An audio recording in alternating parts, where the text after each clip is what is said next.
the Inner Music Podcast. Your voice for a better life.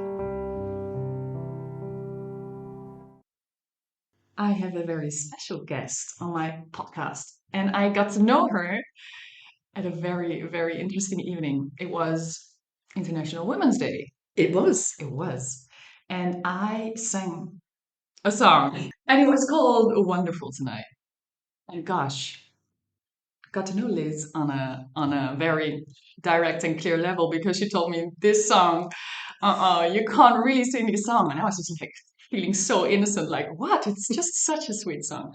And little did I know that this actually got us talking about like what you have lived, like one of your biggest missions, I think, in your life so far. And you confessed that, oh, I actually also always have wanted to sing. And it took us one more coincidentally bumping into each other on the beach. And then you said, okay, let's go do it. But today we're not going to talk about your wonderful singing voice. Okay. I'm going to ask you lots of things because you have found your voice and you have let your powerful voice be heard in the corporate world a lot. And then specifically for diversity. And just to give a little bit of background, I have found you on Wikipedia, and you have been a managing director at EY and a leading name for diversity in the workplace. And you won some impressive awards. I have done, yes. Including being appointed Officer of the Order of the British Empire. Gosh. From Her Majesty, our former Queen, sadly gone now. Yes, that was an amazing accolade. So first, of course, we want to know a little bit about, so everyone understands like what you did do. Mm-hmm. And then I'm going to ask you some more personal questions about what brought you to find your voice in that powerful way. So maybe you want to just shortly like elaborate on what kind of diversity and how did you bring that about constantly over and over again? So throughout my career, it was clear to me, working in a very male-dominated environment, that women were being judged differently to men, and they were not being professionally developed in the same way as the men. And therefore, if you looked around the organization, the leadership teams, the tables where all the decisions were being made about the business were all occupied by men. And my mum always used to say to me, if you aim for the moon, you might hit the top of a tree. So it had never occurred to me that that would be the environment I was walking into. And it had never occurred to me that my gender was going to potentially be a handicap to me in the corporate world. So it became a kind of a burning passion, really, to change the landscape for myself, but also for other women. And then it broadened into really creating or seeking to create an environment where everybody had an opportunity to be successful, regardless of gender or ethnicity, sexual orientation, working on the principle that we are all uniquely different. It felt like we should be creating environments where introverts could be as successful as extroverts, women could be as successful as men, and so on. And so within my own organization, I pushed really hard on leadership doors to start to make this happen. Started to think differently, change the narrative, particularly around women who were mothers, because there was always this kind of perception that, well, there's no point in investing in them because they'll probably leave when they're in their 30s and go and have babies. Whereas the reality was, yes, lots of women were having children in their early 30s, but they were returning to work, but they were becoming invisible. And so we needed to do some really practical stuff to change perceptions, and some practical stuff to actually change how we operated and be very proactive about that. Mhm. And we were very successful as an organization, and recognized for that by the clients that we served. And so I ended up doing quite a lot of work for our clients, helping them on different aspects of diversity and inclusion. Nice. Okay, thanks. And now, I know you have mostly, not completely, but mostly stopped working now. And you've had time to reflect. I know you you do. And if you look back, like, why do you think that, like, what in you made you the right person to do this? I think there's a few things. I think, firstly, with that advice from my mum ringing in my ears, I just thought it was unfair that I might not have the same opportunities as others. But I think I was able to make such an impact because I was a woman, so I had the female voice. I didn't go to private school. I went to state. I was state school educated, which was quite unusual in that consulting environment. I wasn't a graduate, so I didn't go to university. I was a gay woman, right? So there were like lots of different aspects, which there are for all of us. We have many aspects to what makes us. And I was able to, and I was prepared to speak with authenticity about my experience and with determination about why this was important for business as well as for individuals. And I think also because I was successful in business, that gave me some credibility. So it encouraged people to listen. I mean, I grew and developed a business that ended up being £100 million business in the UK, and that it gets people sitting up and paying attention. Yeah. And what do you mean with I was prepared to speak out like that? It's not always easy to be a lone voice Mm. on a topic, and a lot of what I was saying was going against decades of tradition and decades of understanding of how the workplace operated. So there was some jeopardy in that. Yeah. To be sort of head above the parapet and challenging the status quo. And it felt like a very lonely place at times. But I was so determined that this was the right thing, that I could demonstrate it was the right thing for individuals and for the business, that there was a business imperative to get this right. Yes. And I guess I'm also slightly stubborn. Yes. Beautiful. Yes. But there must have been moments where you felt like maybe lots of self-doubt, or like, why am I doing this? Like, having to bring it up constantly over and over again. It must have been in some ways sometimes also very tiring. I mean, amazing that you did it, but how, like, what got you through these moments? Like, because I think we are somehow, at least I believe, we are somehow all called, like, to step into our own zone of genius, like, and we all do that in different areas. And maybe you were in the corporate world, and some people are more maybe in the healing world, or, well, there's many areas. And stepping into, like, out of your smallness but into greatness, it comes with these moments of where you're like, oh, I just want to crawl and just under the blanket, and like, I'm not here today. What kept you, what fired you up in these moments? Maybe there's a moment that you remember I think it was because I'd lived it. I'd lived both sides of the inclusion dynamic. When I was growing up, we used to move schools about once every 2 years because we were moving with my dad's job. And most of the moves were really easy, especially when you're little kids. Like little kids are naturally inclusive.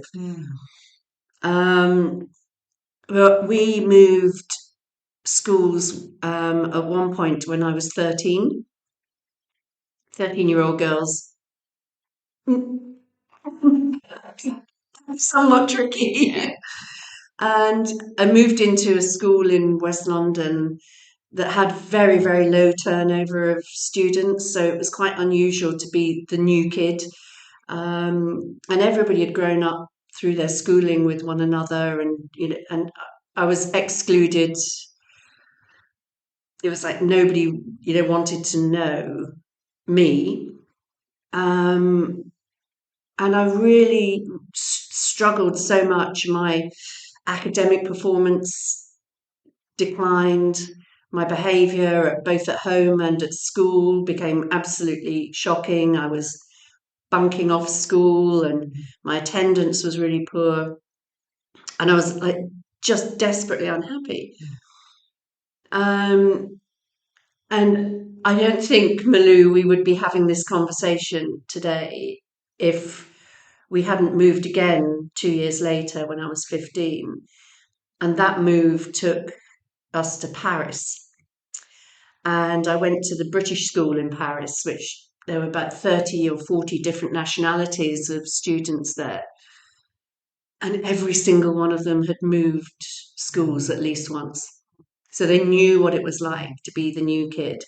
And it was the most inclusive environment I'd ever experienced.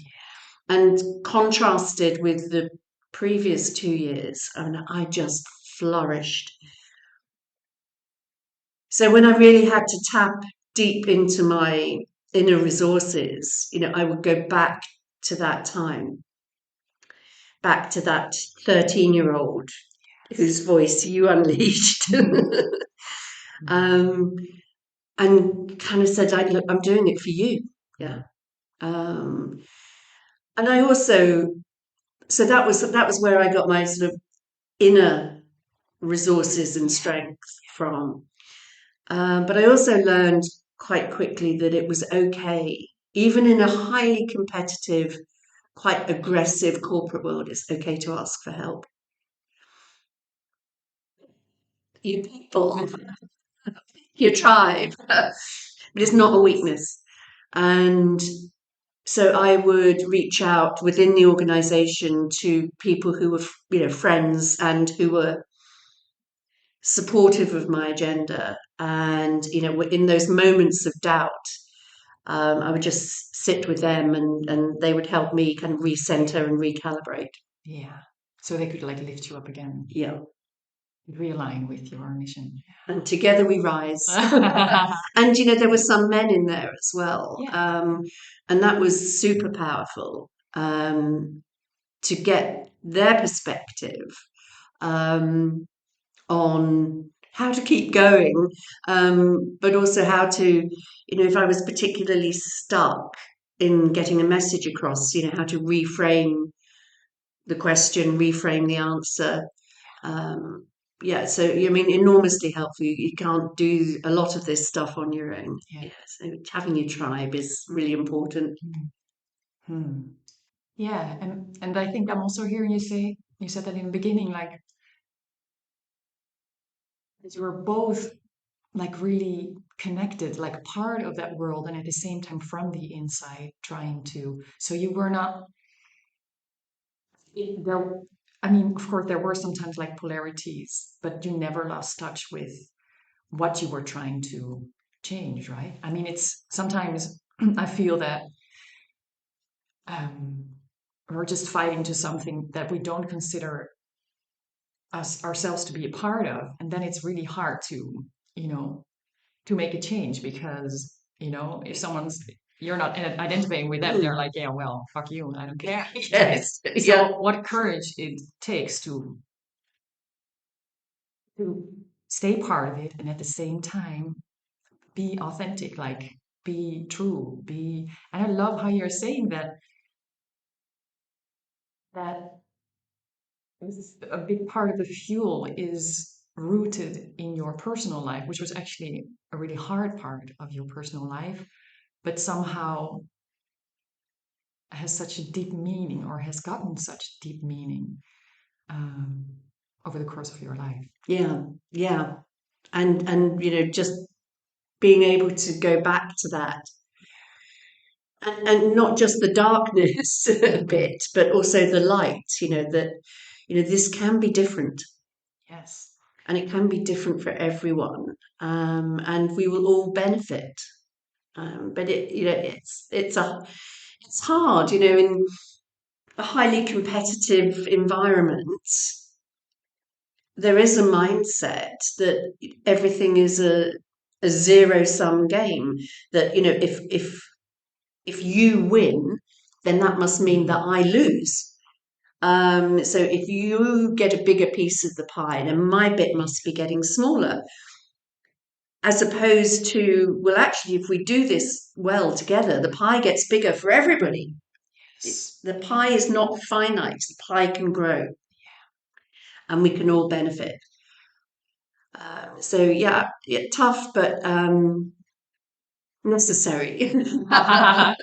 Yes. Isn't it like the change that I hope is gonna go, like, is gonna amplify, like, in a broader sense, that feels like there's a lot of still like traditional structures, not only within business but also in politics, and that how where indeed like power or competitiveness, and that you have like leaders, they also need followers, and there is like a It's a hierarchy. yeah, hierarchy, instead of, at least that is what fires me up, like some sort of pure leadership that is grounded in authenticity, and not so much in the winning of the self, but more the collective. Like, indeed, if we all give in a very pure and aligned way with, like, connected to your life story, I'm really positive that we all live our lives exactly as we are supposed to live it, and there is challenges and hardships in it, because there is a light side, indeed, as he says, in it, that we have to give. Like, I'm not meaning like you should, but more like if you want to, and that is, it's so cool. If you all start to do it, indeed, it's only expanding. Like, no one's losing. It's firing up. Yeah. But it's not in our nature, right? So, back in the, like 100,000 years ago, when we were, on the savannah, hunter-gatherers, that power was important. The strongest of the hunters, the strongest of the women who bore the most children, that mindset, and that's embedded in our ancient brains. So to give that up requires a very proactive and positive mindset. Yes. And also, I think, it's roughly, it's less than 200 years since women in the Western world started to get the vote. Yes. So there's centuries of stuff that has gone on, that has been constructed and run by men. And you see it all over, in the church, in government, in the business world. And there's a woman called Dr. Pat Heim, who's a psychologist, who's done a lot of research. She's American. And she has this theory about power.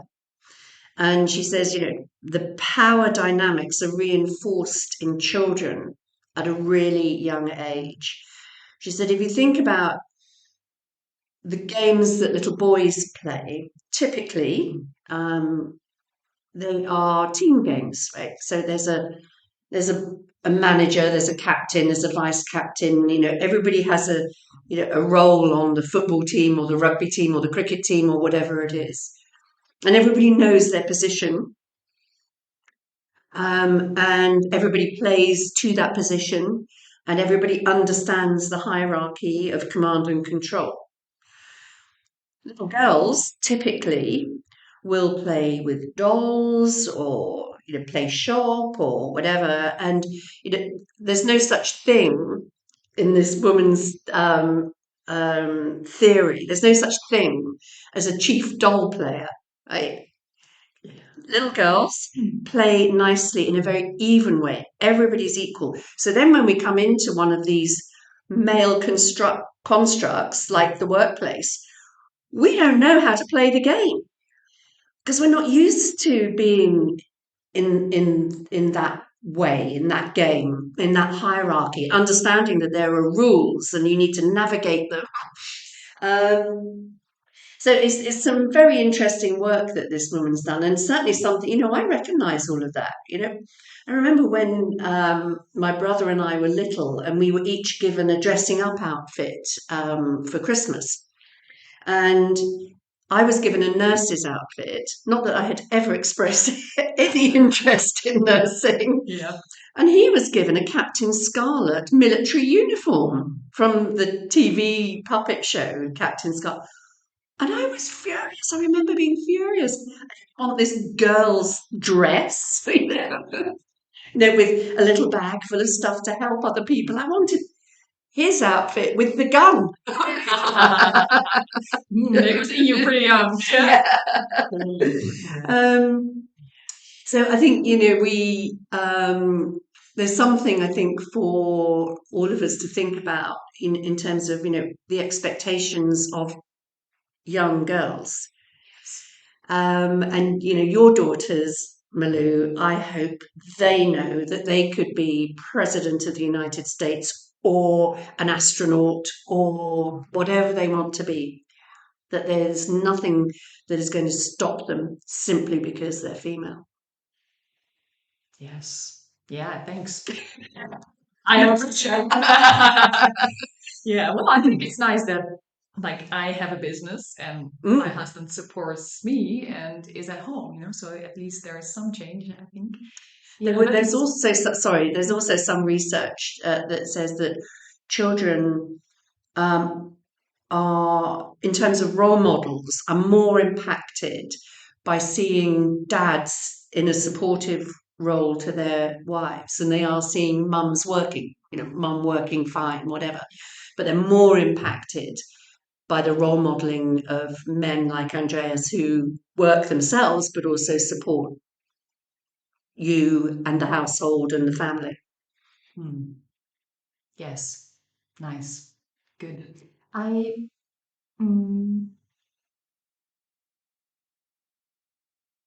thing that crossed my mind. Yeah. I wanted to circle back to that moment where we met, where of course I sang that song. I never heard the stereotype, actually, I think, that is in that song. That's why we got to have the conversation back then that we had. I only heard, "Oh, wonderful tonight, it's wonderful tonight, yeah, it's a wonderful night tonight, so I should sing that song." And I really appreciate your sharpness on all these things, and it's just amazing that to have these voices that light up all the potential for change and indeed more equality, and it's wonderful. Yes, so thank you for that. So bold. Well, thank you for receiving that feedback. I just find that, some of the lyrics in that song very patronising to women. But we all have our different takes. No, it's nice, and what I appreciate, being authentic, and at the same time you stayed in connection. It wasn't like, Malou, I think that wasn't an appropriate song to pick, and goodbye. Yeah. No, that's just wonderful. I think that's a big quality. Do you want to say? Yeah. No. Well, I think there's something really interesting about the evolution of music. If I think about some of the music that would have been in the charts when my mum was a young woman, there's one in particular called Wives and Lovers, I think it is. And it's basically a song that is sung by a man, and it tells women that they need to be like pretty and have the house looking beautiful, and they need to be looking beautiful when they greet their husband coming home from work, and the husband doesn't want to hear about your terrible day, and because if you don't look pretty and put your lipstick on and all the rest of it, then he's going to have an affair with somebody in the office who does look pretty, but then Yeah, and he should then, like, yeah. yeah. And it, like, I mean, like that wish that would never, I would hope, get airplay now. But then you think about some of the songs that your daughters are listening to, empowering anthems from strong women, who just want to live their best lives, and lift others in the process. So I think but the evolution of music is, and themes, and somewhere in the middle is wonderful tonight. I like to patronize it. Yes, you do look all right in that dress. And we don't have to say anything more about that. Yeah. Yeah. So how, like, we have worked together for some months, and just a personal question, like the work we do together, is that somehow related to what you did before, or is it like does it feel like a completely new chapter? Like you're discovering your voice like the first impulse was about singing, and of course we touched upon many other themes as well. Is it, would you want to share something about that? I think the work that we've done together it's not separate, it's completely entwined, and has helped me even get to a deeper understanding of why I've done what I've done on this agenda, and why I will continue to do it, and why I'm so passionate about it. And it's really just, what's a good way of describing this, is maybe taken all of that purpose that was very clear, in black and white, and it's turned it into color. So it's still very clear, but now it's like really vibrant, and it's just much more. It's helped with that deeper understanding. And what role plays music in that for you? I've always loved expressing myself through song, and it's been, the journey that we've had together has been brilliant, and has been quite an emotional roller coaster. So the power for me of being able to express some of that through song, has been amazing. And I remember particularly, and this was about what was going on in the wider world. And I remember I came to you and I said, I think this is my prayer. This song that I can't get out of my head, that I haven't thought about for 40 years or 50 years. This is my prayer for peace. And I wanted to sing that song instead of praying, right? Because that's the praying thing. I'm quite spiritual, but not religious. And so that song particularly gave me that opportunity to pray for peace. Beautiful. Yes. Hasn't worked yet. Well, we don't know that. We don't know what's going on really. I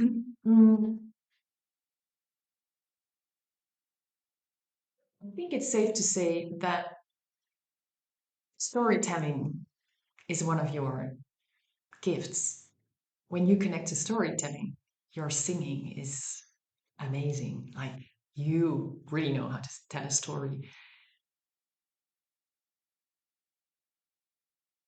like you were talking about like hundreds and thousands of years back when we were still hunters and gatherers, and I think storytelling back then also was really important to connect us with each other, but maybe also to a deeper meaning of life.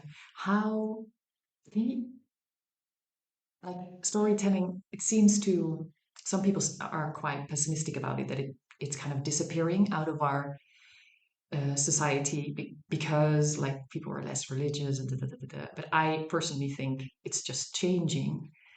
How did you use like the power of storytelling in bringing about, like, I know it's one of your superpowers, so it must have been it must have been part of your journey and for letting the voice for diversity be heard. Yes, and I think the key was, what was the key? So to present enough of my personal story that people could go, I recognise that, and to in doing that, not only present as authentic but also as vulnerable, and in that vulnerability getting that connection with people. And then I think, I've done so much reading on this topic, like the work of Dr. Pat Heim, and there's like a gazillion books and articles and so on. And I just found a way to, I thought, if I find that really interesting, then I'm sure other people will. And then to weave this sort of tapestry of evidence-based research that sounds really dry, but to bring it to life in a way with energy, with humor, and with a coherence, that people could go, oh no, I get what she's talking about now. Now I understand. Oh yes, that whole lizard brain thing. Oh, okay, so this is a natural state. So now I understand I have to proactively, positively force a change, because if I don't, I'm going to revert to type. So all of those things. So grounding it in that personal story, but not too much that people just go, Oh, she's still talking herself. nice. But enough, Purposeful yeah, storytelling. yeah, Ooh. yeah, Mm. and not making it a all men are bad, or No. all of you are bad, or just let me just paint a picture, use examples, and use humor. Yeah. And I don't know how I guess maybe my mum was a great storyteller, and she loved music, was always singing and creating stories, and yeah, so it's probably that. Nice. Okay. Wow. I'm really curious about the next story that you're gonna tell. So let's see. We will stay in touch. Yes. Yes. Thank you so much for sharing some of your personal reflections about this topic that is so alive in many people. Yeah. And that I know that there is many people also that I work with and that are around me and around you maybe also, that are maybe not yet in that leading role, but they somehow sense like there is more that I have to say, like more wants to come out of me. And I hope they can listen to this as an encouragement that it's not something far away out there, but it's actually all already, like the whole story is in you already. You're living it indeed. And that is the way to to make a change, just like you did. Well, Milou, it's been amazing working with you, and I've loved doing this, and hopefully it'll help. Yes. Thank you. Thanks, Liz.